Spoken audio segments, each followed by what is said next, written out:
It's certainly difficult to be away from all the folks that you work with day to day. You know, it's kind of like a family. This is a company that talks about its people first. It talks about values. It talks about really, really caring. That is true. When you look at the number of things we were able to accomplish in a pretty short period of time, it's a testament to all the skills and passion at all levels of the company. The first case of a new potentially deadly virus has been confirmed in the United States, and it's right in our own backyard. Given the explosion of the COVID-19 virus in our state and globally, I will sign a statewide executive proclamation later today, temporarily shutting down restaurants, bars, entertainment, and recreational facilities. Well, it really started for us back in February when we were starting to hear early stages about the global pandemic. We went from, first time I'd ever heard the phrase social distancing before, to the entire studio working from home in a matter of a couple of weeks. It was scary. It was kind of chaotic, a lot of uncertainty. We had to rise to this challenge and go from a studio all working in person day to day to working distributed all over the Puget Sound region. We developed a 5-phase plan driven by 5 priorities, and the top priority for us was employee safety. So very quickly it was developing a plan so we could get our employees working remotely and also ensuring that the day-to-day experience of playing Destiny was available for all of our players. Is there anything confusing or unclear so far? No, so far everything has been very clear. Something that's very particular about Destiny is that we do work on Bungie machines to make sure that we keep certain aspects of Destiny secure. And so in order to do that, we had to look at provisioning up to 400 laptops, which was a huge number for us. We have artists, we have designers, we have writers, we have engineers, testers. There's so many different workflows that require specific technology. It's done. The background here got a little microphone set up so that I can record some new stuff for Destiny. IT was the one getting burdened the most. Everybody who was working from home had basically one avenue that they understood, which was put in a ticket. And our queues just blew out of control. Normally, our ticket workload for a month is between 700 and 800 tickets. And in March, it was 1,400 tickets. The IT team was incredible through this. I mean, it was one of those moments where a team that's, often behind the scenes suddenly came front and center. Our guys, they're willing to stay all through the night, and not a complaint out of a single guy. I mean, it's the best team I've ever worked with, and I could not be prouder to stand by their sides. You got it. As we started to get in a position where we were operational day to day, we asked ourselves, well, what can we do locally?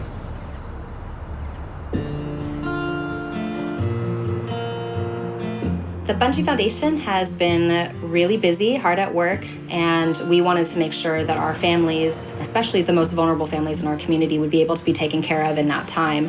So we asked ourselves, well, what can we do for kids in the area? So we actually partnered with Boys and Girls Club in the area to help provide food for kids who were no longer going to school. They are serving about 500 meals per day. And at this point, since the middle of March, that actually equates to about 30,000 meals that they provided for families in the Bellevue community. Bungie Foundation, thank you. Thank you, Bungie Foundation. It's incredible stuff, but being able to use our infrastructure to support that. And then, of course, the huge effort with direct relief. We partnered with Direct Relief, and we wanted to find a way to support those who have been probably some of the most hardest hit in this pandemic, which are our frontline healthcare workers.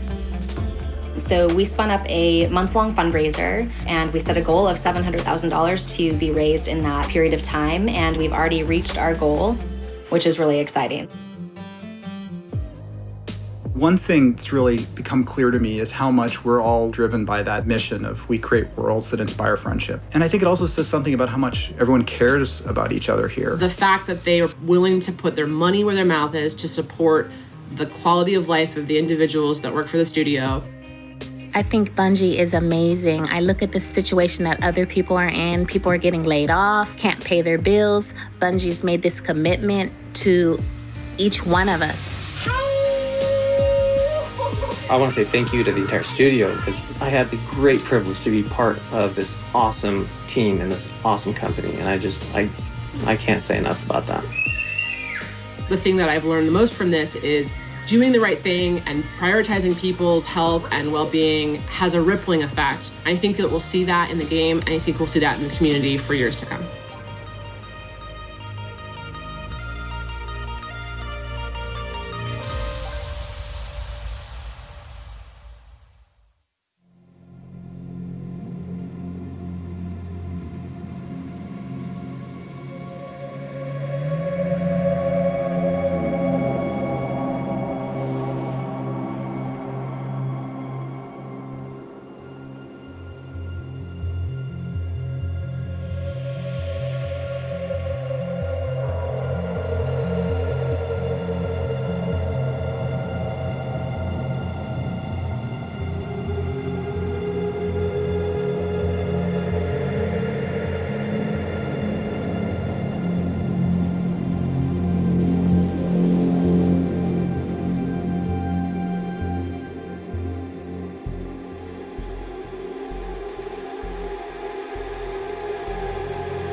I'm Mark Noseworthy. I'm the Destiny 2 General Manager.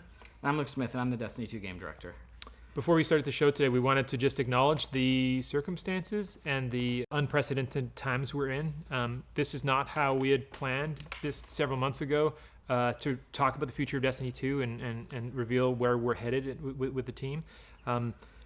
This show's not how we planned it. We're building the game, not how we planned it, from our living rooms and basements and with our kids and our dogs and all sorts of stuff on our laps while we're trying to make this game. Yeah, this is just there's like an inherent weirdness to this. Even the weirdness of this is the first time I've seen you in person in the last probably 3 months, and I don't know if people know, but outside of the show that is work, those are actually pretty close. We hang out, we talk all the time. Our significant others are buddies, and so. It's super weird just to see you in person. Yeah, not on a screen. Yeah, not on this little Zoom screen on an iPad or something. It's just totally bizarre. Yeah.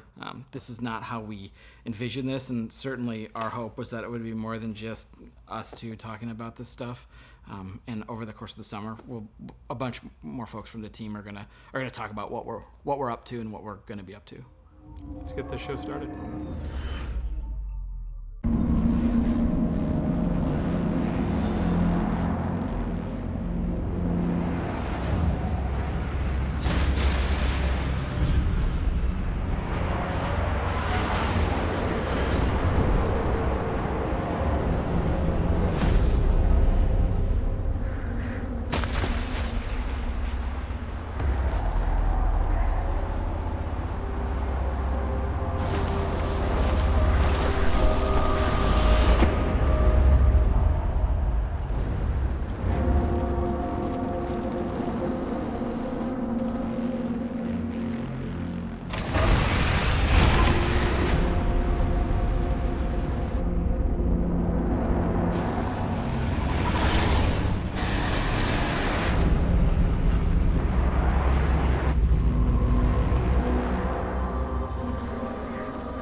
Deswegen habe ich euch hierher gebracht.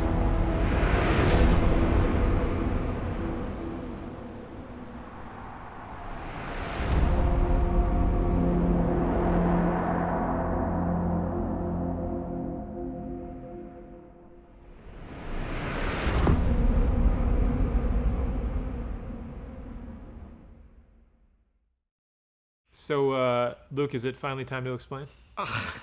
Listen, some jerk said that we were done with the Stranger's story, and as you get back into Destiny and you keep looking around and finding stones to uncover, a character who says that she's not forged in light, and where the two of you meet, ground can break, becomes a pretty interesting tool to leverage here in Destiny 2 BeyondLight and going forward.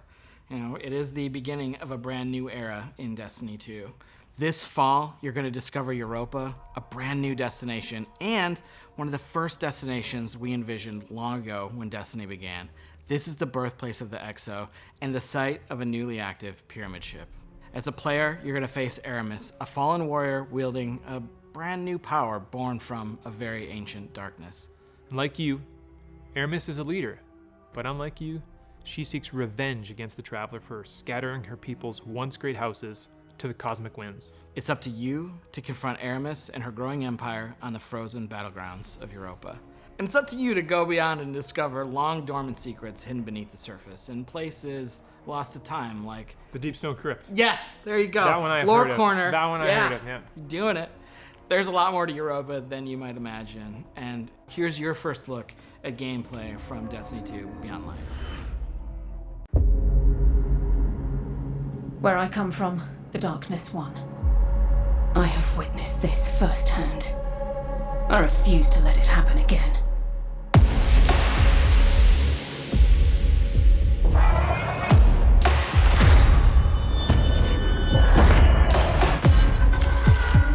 It's time the truth presented itself to you. Darkness resides within, beckoning you. This is a truth we cannot hide from, and so we must embrace it.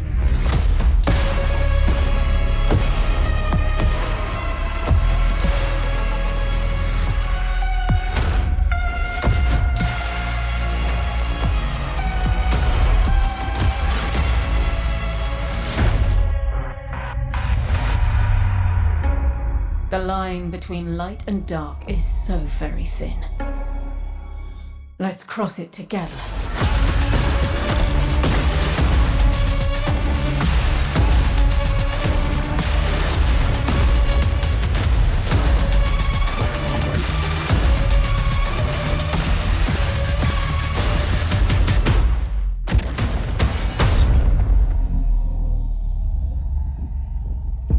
I will give these guardians the destruction they crave.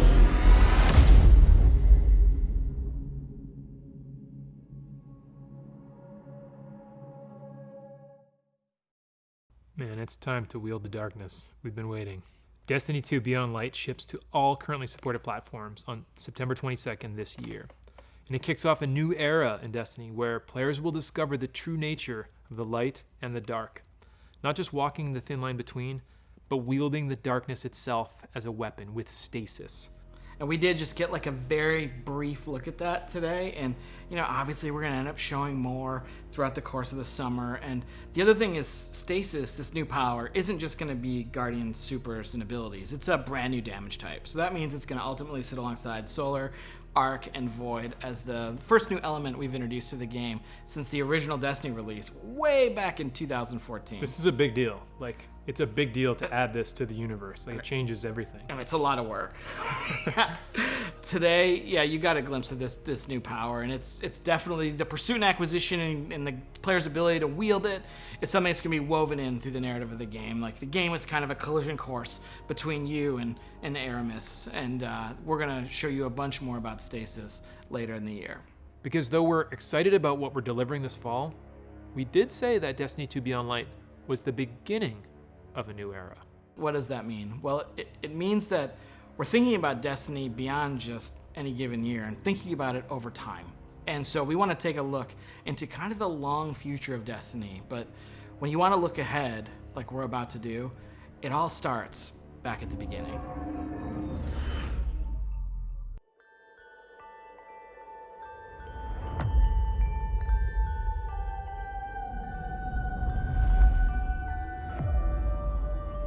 We called it the Traveler, and its arrival changed us forever.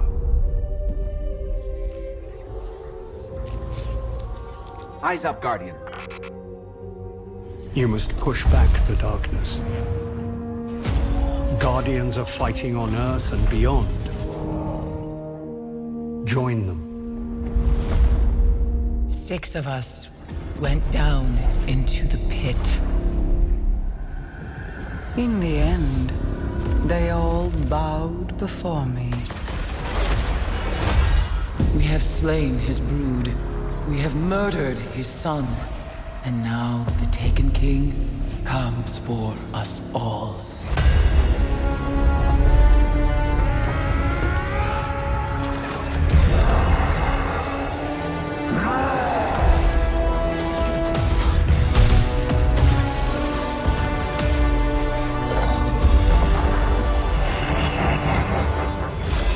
We thought we were indestructible.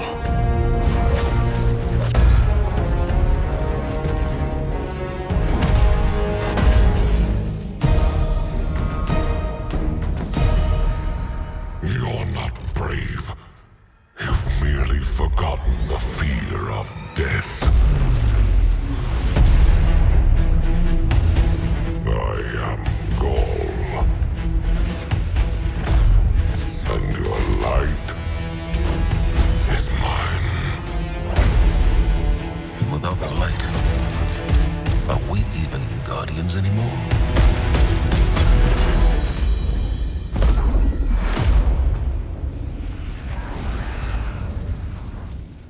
We should have been there. Any last words? I'm coming home, Ace. So, this is to be a reckoning. Free me.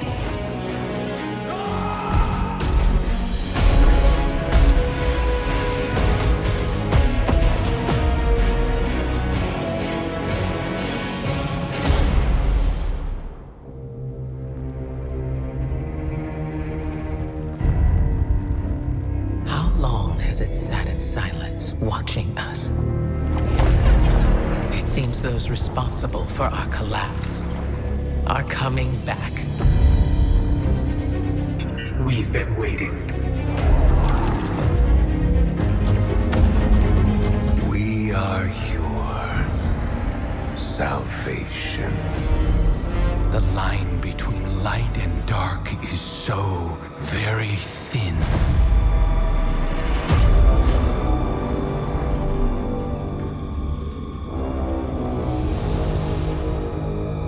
Do you know which side you're on?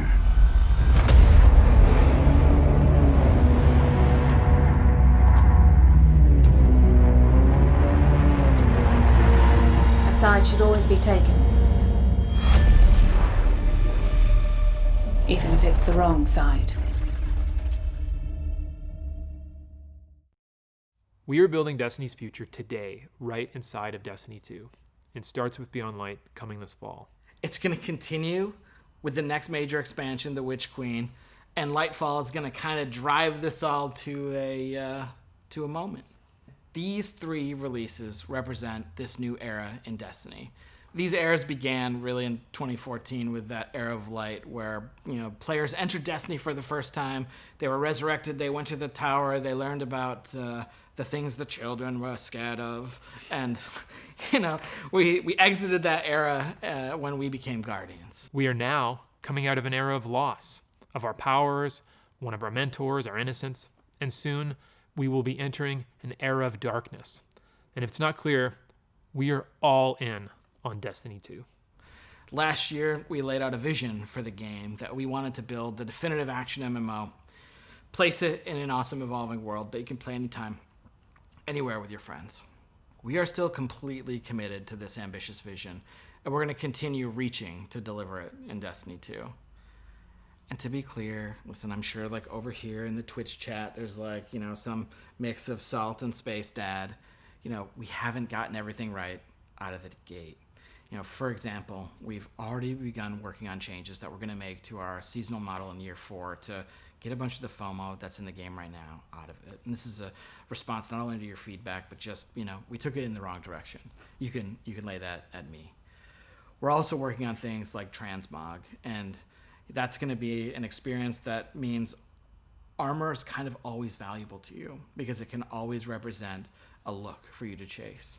And we've got a bunch of other improvements to the experience that we're working on. Things like the quest log's going to get another awesome revision. We've got small touches, a oft requested one. And I think when we started BeyondLight, this was one that I made to Mike Zach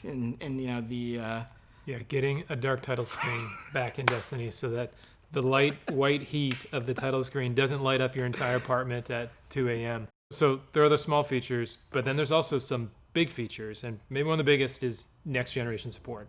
I think one of the most exciting things we're going to talk about is the game's going to run at 60 frames per second and 4K resolution on the new hardware. We're also really happy to say that whatever content you already own or will own in Destiny 2 will come with you to your next generation console of choice at no extra charge. On PlayStation, you'll be able to upgrade to PlayStation 5 for free, and on Xbox, we will support smart delivery also for free. In plain English, this means if you own Destiny 2 expansion content on those platforms now or in the future, or by BeyondLight in September, you can keep playing on the same family consoles for free without buying the expansions again. We think that's going to be awesome.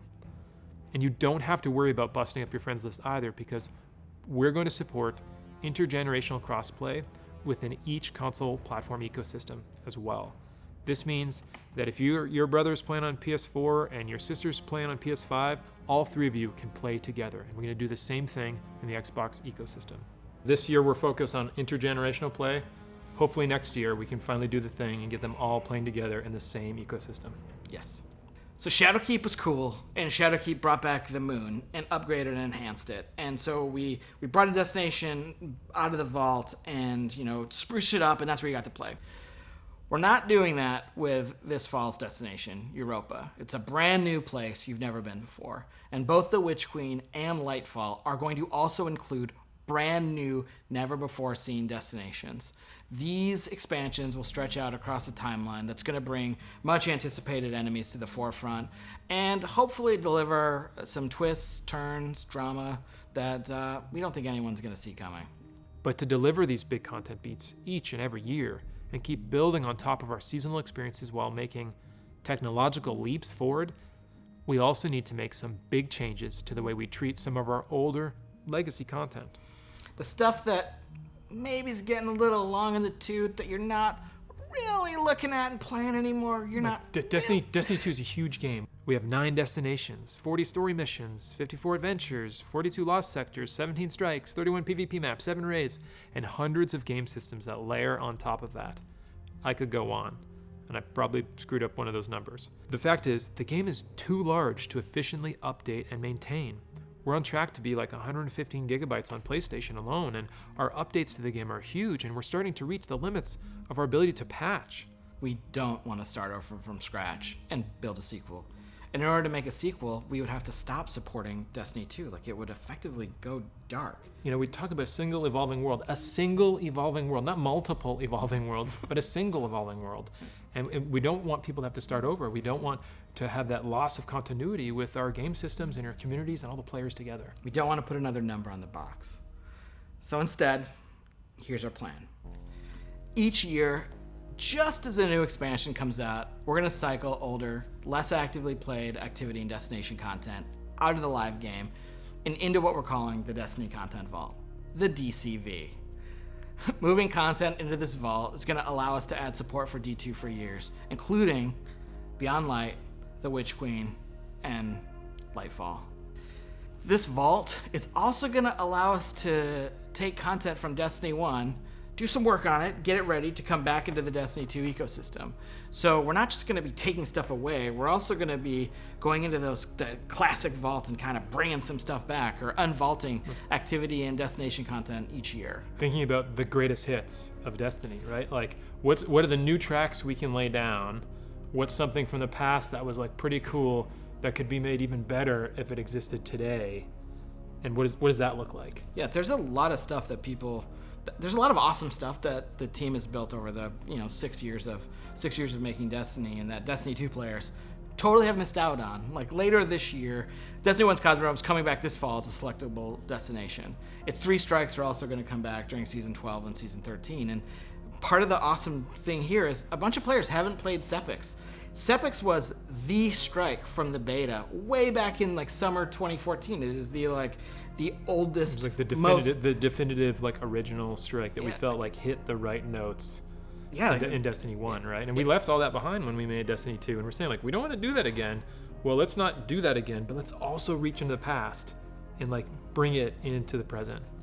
There's a lot of great content in our past, and maybe this year we'll see a classic raid come back. I think it'd be pretty amazing this year to see the Vault of Glass kind of unvaulted and returned in front of players. I can imagine things like champion Praetorians instead of just regular Praetorians, and kind of updating it slightly to the modern context, but still preserving that classic feel. This fall when the expansion comes out, not only are we going to be bringing back Cosmodrome and adding Europa, but we're going to look at some of that content that's been in the game for a long time, that's been free, that isn't actively played, and that's when some of that is going to be vaulted. Well, after the show, we're going to have a much more in-depth article that you can read on our plans for vaulting content on bungie.net and why we're taking this unprecedented approach and what it means for the game this year and for the game going forward. We're also going to be conducting a bunch of interviews to answer your big questions, and we will continue the conversation with coverage in our ongoing This Week at Bungie community conversations, as well as there will be a bunch of player support and DPS articles about this all summer long. You know, we've placed a bunch of bets on the Destiny Cosmic board, whether it's the Traveler waking up, whether it's the Stranger dissolving after telling you, you know, there's so much more to explore out there. And so we're going to start to bring a bunch of these threads home, and here's a look at the beginning of those threads coming home to roost this summer in Season of Arrivals.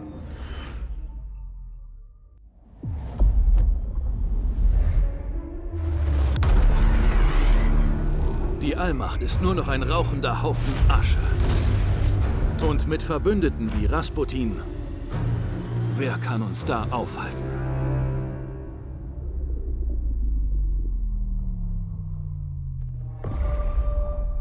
Ihr Schatten reicht von Titan bis Merkur. Ist Ihre Botschaft eine Warnung? Ein Trick? Das können wir erst beurteilen, wenn wir Ihre Worte selbst hören. Ihr bringt Waffen. Ihr werdet sie nicht brauchen. Wir sprechen nur die Wahrheit. Die Dunkelheit ruft uns, aber etwas schreitet ein. Savatum.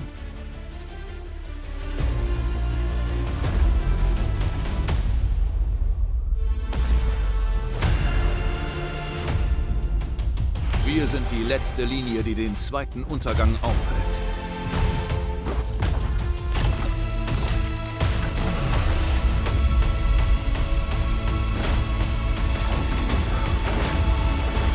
Mach dich bereit, Hüter. Diese Schlacht ist noch nicht geschlagen.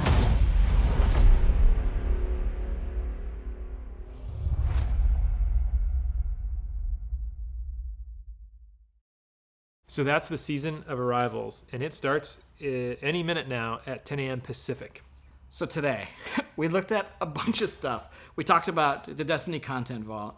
We looked into the past to see kind of how we got to where we are today. We looked into the far future with the Witch Queen and Lightfall. And we also talked about BeyondLight, which is the beginning of a new era in Destiny 2. And if pre-ordering's kind of your thing, like the pre-orders are going to go live today. Like if you're interested, there's some sweet bonuses, and you know that's kind of the summary of the show. If you're excited about the start of BeyondLight and where we're headed, well, the Season of Arrivals, it's kind of like a prelude. You know, it's really setting up that story, and so we encourage you to get in and play. There's one more thing I totally forgot. So today at 5 p.m. Pacific, we're going to launch a brand new dungeon called Prophecy. Prophecy is the dungeon that involves the 9, and that's kind of like all I'm going to say about it, because there's a little bit of business to get to with it, and then we'll wrap. But it's got a brand new set of armor for you to chase. It's got some classic armor for you to chase. It's going to be at a really high power level, which means it's like a solid day's work plus a little bit of skill to summit that mountain. It's free for all players. It's free for all players. And we're going to show you a trailer in just a second. If you don't want to see anything from the dungeon, just click the little red X or like get up and go make an omelet and then come back and the stream will be over and you can play Season of Arrivals in Destiny 2. And I think that's the business side, right? We're like there where we've handled everything. I think it's the time to say thank you all for tuning in and giving us your time today, and just for playing Destiny and being part of this amazing community. It has and it will continue to be a journey. On behalf of everyone at Bungie, please, please, please stay safe out there, and we'll see you soon.